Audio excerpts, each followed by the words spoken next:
Վարչապետ Նիկոլ Փաշինյանը կարևոր քայլ է որակել Ադրբեջանի իր տարածքով դեպի Հայաստան բեռների տարանցման սահմանափակումների վերացումը։ Սա չափազանց կարևոր հայտարարություն է եւ ցանկանում եմ ողջունել Ադրբեջանի նախագահի այս քայլը տեղի ունենում ամիսներ առաջ անհավանական թվացող բան։ Ղազախստանից Ադրբեջանով եւ Վրաստանով Հայաստան է ներմուծվում հացահատիկ, նշել է Փաշինյանը Թբիլիսիում կայացած Մետաքսի ճանապարհ համաժողովում։ Վարչապետը նաեւ ընդգծել է, որ Թուրքիայի հետ ընթացող դրական երկխոսությունը հույս է տալիս մոտ ապագայում հայ-թուրքական սահմանի բացման։ Նրա խոսքով Հայաստանը պատրաստ է ապահովել բեռնատարների տարանցումը Թուրքիայից Ադրբեջան եւ հակառակ ուղղությամբ։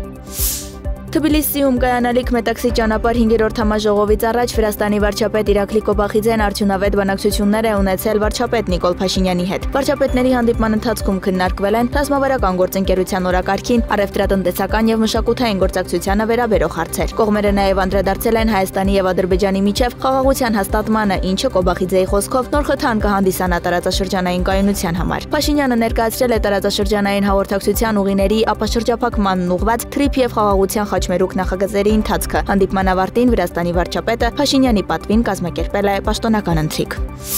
Վաղ շաբաթում հոկտեմբերի 22-ին մեկնարկել է ավականու ընտրությունների նախընտրական քարոզարշավը, որը կտևի մինչև նոյեմբերի 14-ը։ Ավականու ընտրություններին կմասնակցի 8 քաղաքական ուժ՝ Հաղթանակ դաշինք, Համահայկական ճակատ, Հանրապետություն, Մայր Հայաստան, Ազատ դեմոկրատներ, Ժառանգություն, Քաղաքացիական պայմանագիր, Հայրենիք։ Ընտրություններին մասնակցելու իրավունք ունի շուրջ 70,000 քվեարկող։ Վաղ շաբաթի տարբեր բնակավայրերում կբացվի 47 ընտրատեղամաս։ Ընտրությունները կկայանան նոյեմբերի 16-ին։